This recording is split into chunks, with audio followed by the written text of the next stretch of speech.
Are people afraid of you, Beth? Uh-huh. Who's afraid of you, Beth? John.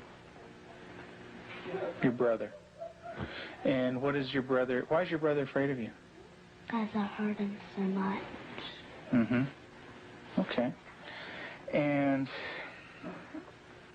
what, at nighttime, what do your parents do to your door? Lock it shut. Why do they lock it shut? Because they don't want me to hurt John. Right. And they're kind of afraid of hurting John? Of you hurting John? Mm-hmm. Okay. Are they afraid that you might hurt them? Yep. Would you, Beth? Mm-hmm. When would you do it? Nighttime. Okay. Why would you do nighttime? Because I don't like them seeing me do it. But they can feel me do it. Mm-hmm. And what would you do to him, Beth? Stab him. Okay. What would you stab him with? A knife. The program you are about to see was compiled from the actual therapy tapes of Dr. Ken McGidd, a clinical psychologist specializing in the treatment of severely abused children. Children so traumatized in the first years of life that they do not bond with other people. They are children who cannot love or accept love. Children without conscience who can hurt or even kill without remorse. This film shows the devastating effects of abuse on a child. It also shows that victims can be helped. It is the story of a 6.5-year-old girl named Beth. Do you ever stick pins in people? Mm-hmm. Who? My brother. Okay. Do you do it a little bit or a lot? A lot. Okay. And what are you trying to do to your brother? Kill him. Why do you want your brother to die? Because I was hurt so bad, and I don't want to be around people. Okay. Who else would you like to stick pins into? Mommy and Daddy. What would you like to have happen to them? Die. Jesus could have lived to save Israel, yet he chose to die to save the world. Tim is the minister of a small Methodist church in the South. He and his wife Julie have been married for 12 years. Jesus didn't say so. Unable to have children of their own, they decided to adopt. In February of 1984, they received a call from the Department of Social Services telling them they had 2 children available for adoption. They were told that Beth, 19 months old, and her brother Jonathan, 7 months old, were normal and healthy. We did not need children to make our lives complete. We felt secure in ourselves and secure in our relationship, but we wanted to share that with somebody else, and we felt like we had a lot to pass on to a child, and that was what we really wanted to do. And when the phone call came, it was like, at last it's here. It seemed like a miracle. It had happened so quick. We'd heard of couples having to wait 5, 10 years on a child, and here we had 2 young children. It was like the answer to our dream. Their dream became a nightmare when they realized that Beth and Jonathan had severe emotional problems. We had the kids with us, Beth and her younger brother John, for probably a couple of months until we began to learn something about their background and their past. And when we learned it, some things seemed to fall in place about her behavior and John's behavior. From several sources, we discovered that they didn't have enough food to eat. That perhaps even Beth went all day maybe with just a box of Kick cereal. John himself was found in a bassinet with little patches of urine all over it and a dirty diaper and a couple of bottles at his feet that had curdled milk, and the back of his head was completely flat. The front of his head had bulged out, and at 7 months he couldn't raise his head, couldn't roll over. He was just had no stimulation, and we think perhaps that had happened to Beth, and it wasn't very long until she began showing some signs of perhaps even some abuse. There was a nightmare that she had, and the nightmare was about a man who was falling on her and hurting her with a part of himself. Tell me about your birth father. What was that nightmare like? When he touched my vaginas Okay. until it bled, hurt it a lot until it bled, and wouldn't feed me a lot. He'd hit on me, wouldn't be very nice to me. How old were you? 1. And in your nightmare, what happens? I get real scared. Where are you in the nightmare? What happens in the dream? I'm in the house, upstairs. And then what happens, Beth? When he comes upstairs and hurts.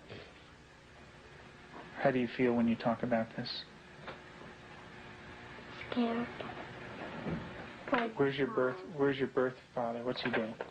He's right there, and there's his hand. His hand's right there. Where? Right there.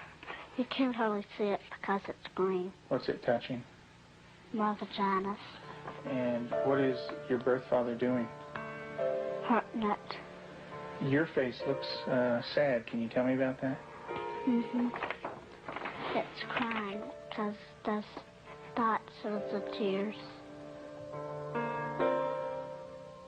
Beth had endured severe neglect and abuse as a child. Her birth mother died when she was 1.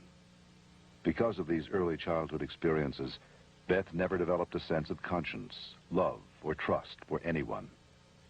The early sexual abuse by her birth father would cause her to exhibit inappropriate sexual behavior, especially toward her brother.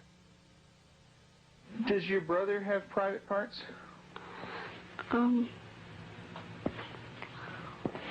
Yeah. Yeah? What is his private parts? Penis and butt. And what do you do with your brother with his private parts, Beth? I heard it. Tell me about it. What do you do? Well, I pinch it, squeeze it, kick it. When you do things to your brother's private parts, what does he say? Stop. Okay, tell me that. Well, he says stop, but I don't stop. Do you hurt him? A lot. Okay. And would you like to do that to other boys? When I caught her with Jonathan one morning, she was molesting him. He was crying and his pants were down, and I said, Beth, what's happening? And she said, I pulled his penis and put my finger up his anus. And I said, didn't he say to stop? And she said, yeah, he did. And I said, did you? And she said, no. Have you ever rubbed your private parts? Do you do it a lot? A lot. How much do you do that? Not every single day, and that's until I did it every single day until it got real bad, and I stopped, and I had to go to the doctor, and I did not like it. What do you mean by real bad? Well, it looked real raw, got all kinds of boo-boos on it, germs, a lot of stuff from my hand. And it bled? She started to masturbate at inappropriate times. I remember one time, specifically, when we were at the hospital waiting for Tim to come out. He was there visiting. And Beth and John were in the back seat, and I turned around, and she had her legs spread and was masturbating in a public parking lot. And I had tried to explain to her numerous times before that that's private area. You don't do it in public places. And gone over that with her, and and it never seemed to faze her. And Julie, how often would your daughter masturbate? daily, constantly. Do you have animals, Beth? 4 of them. Can you tell me their names? Clyde, Shuggy, Darcy, and Annie. And Daddy said a day ago that there was a stray cat who did not have a home, so Daddy was taking care of it and took it to the vet when he had his flight to go. And what do you do to the animals, Beth? Stick them with pins. Do you stick them a little bit or a lot? A lot. What are you trying to do to the animals, Beth?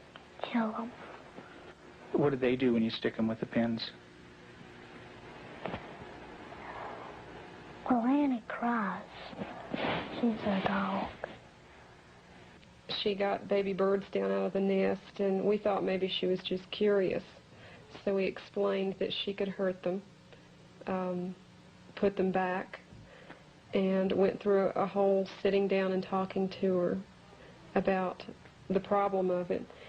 And the next day we went out to check the baby birds, and they were on the ground dead with their necks broken.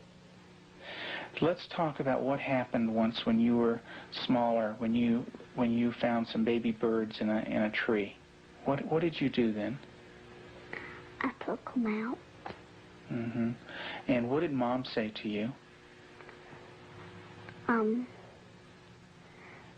That the mother will not come back if somebody touches her baby. Mm-hmm. Are the baby birds kind of small? Can you describe them for me? Well, they don't have their eyes open, but they can hear me, and they look up. Are they kind of helpless? Little baby birds? Can they fly? No. Can they run away?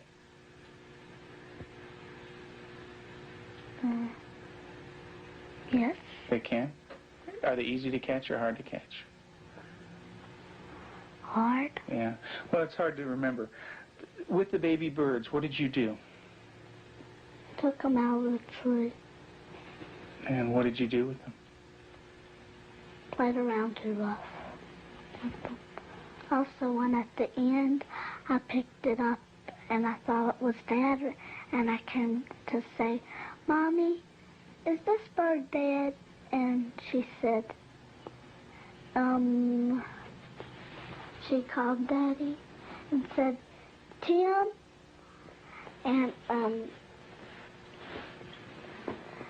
Daddy came and, I think I remember that they said yes. Mm-hmm. And so did the little baby birds die? I don't know. You don't remember? I just remember that I think I remember that Mommy and Daddy said the last bird we got was dead. Mm-hmm. Do you know what Mom said to me? She said that all of them were dead. Did you squeeze them? Did Baby Beth squeeze them? You're doing a good job, honey. Go ahead and tell me what happened. I squeezed them. And what happened? They died. But this kind of aggression at our animals, and even at our brother Jonathan, was beginning to grow to such an excess that our life was miserable at home.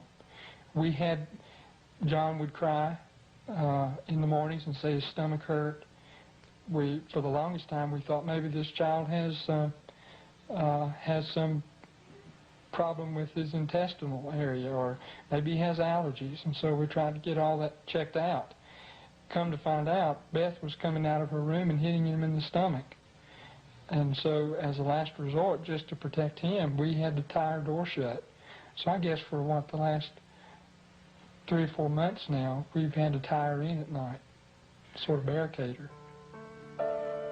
The repercussions of Beth's tragic childhood led to uncontrollable rage. Despite the love and nurturing of her adoptive parents, she took this rage out on herself, on her brother, and on them. her acts of violence became more and more cruel and frightening. Well, I noticed several, like paring knives in the kitchen, missing. And my first thought was Beth. And I felt a little guilty about it at first. I thought, nah. But I really didn't even mention it to her. They'd been gone several weeks. She was sitting at the table drawing and mentioned to me, "What do those knives look like that are gone, Mom?" And I said, "What knives, Beth?" And she said, "Weren't they kind of silver and about this big?" And I knew then, and then this little smile that's not a sweet smile, but a malicious type of smile. And I knew then, I thought, she's got them. Tell me about the knives. Where did you get them? From the drawer. And where else? Do you remember? Mm-hmm. Tell me about it. I got them from the dishwasher. What kind of knives?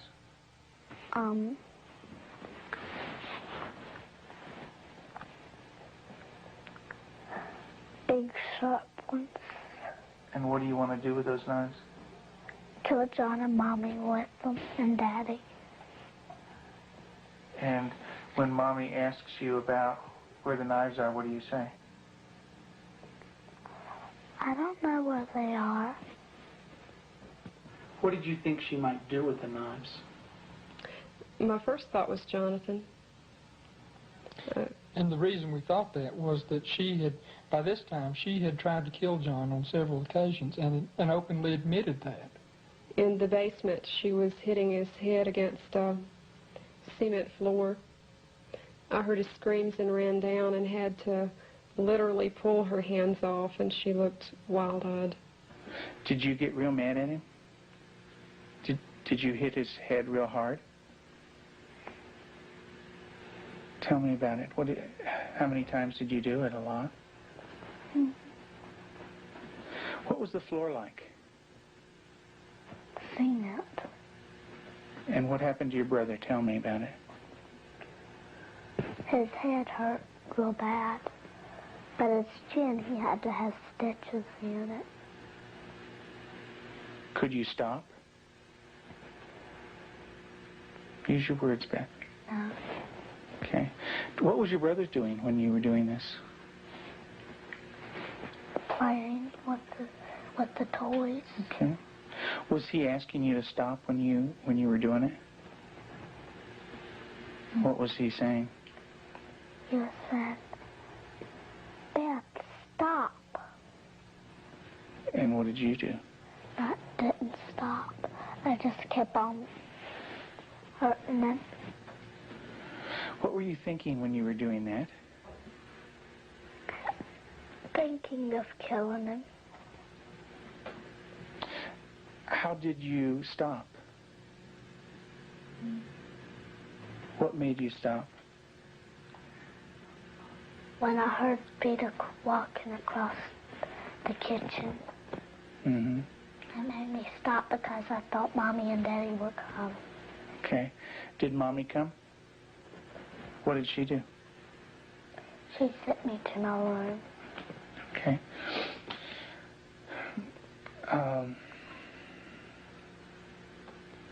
And what if Mom didn't stop you? What would you have done? Kept on doing it. And what about... After evaluating the extent of Beth's psychological problems, Dr. McGid felt that for the well-being of the family, Beth needed to be temporarily separated from them. In April of 1989, her parents brought her to a special home with an expert at raising children with early attachment disorders, especially children who are dangerous to themselves and others. I have children that have killed numerous times. Cold-blooded family members, neighbor children killed them. And they can do it. Makes my blood run cold just thinking about 9 years old.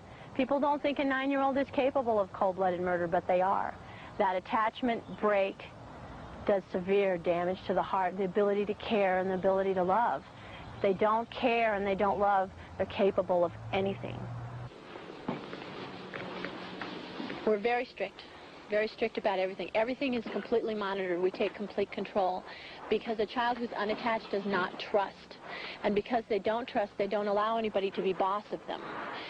So we take complete control. They are not boss of anything. They have to ask to get a drink of water. They have to ask to go to the bathroom. They have to ask to leave our sight. Part of that is because we cannot trust them because of the damage that they've done before. Beth, would you like to say grace, please? Dear Heavenly Father, thank you for this good day and everybody doing good. In Jesus' name, amen. Amen. Amen. They believe that they're evil. They believe they're from the devil. They believe that they are not a person of value. And we have to change that, and we have to build that from a child who's nothing, who's a bad kid in their own mind, to a child who's valuable and loving, and they see themselves as that.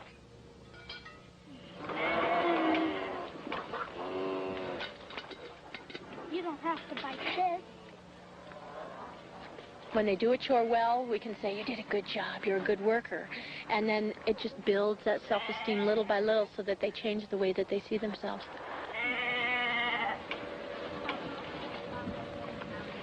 Several months into treatment in this controlled environment, Beth had made progress, and her therapist decided to loosen some of the controls. Anybody wants some more? I've seen that. Beth continued to show signs of improvement. She began to develop a sense of right and wrong. She seemed to respond to affection, was more outgoing. Gosh, you don't have to like She went to public school, made friends at the local church, and even sang in the choir. And you're going to go into Sunday school again this morning? Yeah. And get stickers? Maybe you could put one on your nose. Through the years you made it clear that the time of Christ was near.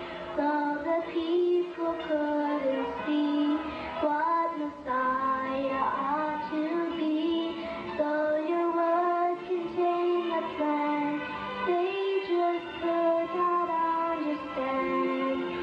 That's Elijah? Mm-hmm. Yeah, it's a beard. See his beard. There's his nose, and that's his... Oh, I see. Yeah, see his beard is kind of flowing in the wind and everything. Elijah taken up into heaven, the fiery chariot. Huh? Well, that's Elisha. That's the other prophet that took Elijah's place. And he was left, and there's Elijah, you know. And he learned about sheep, and the Lord is my shepherd. Mm-hmm. March 3rd, you just got that yesterday, huh?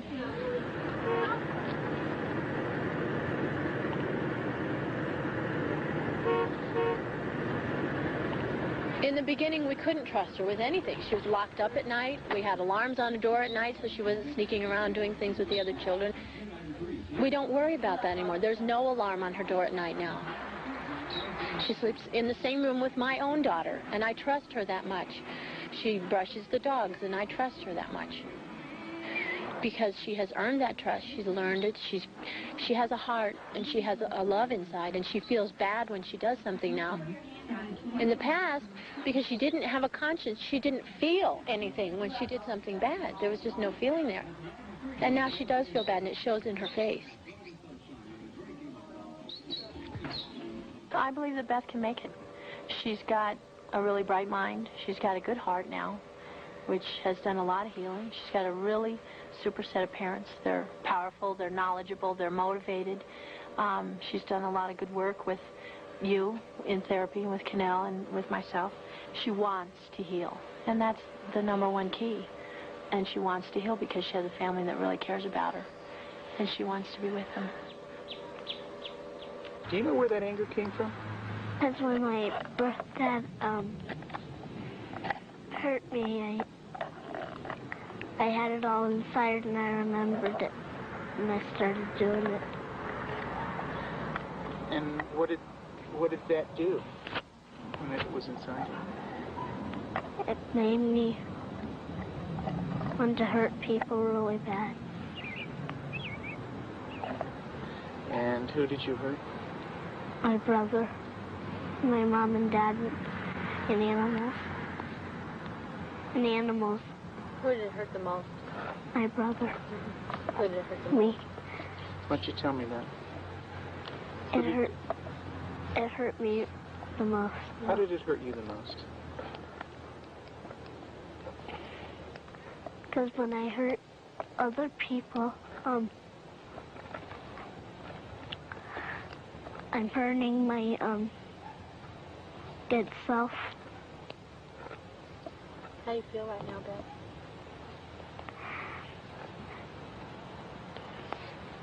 Sad. It's kind of tough to talk about, isn't it?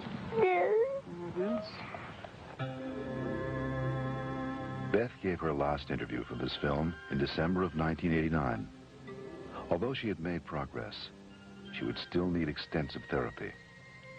Not all abused children are as deeply scarred as Beth, but all abused children suffer a profound hurt for the rest of their lives. The road to recovery is long and hard for the abused child. There are more than 1 million new victims of child abuse in America every year.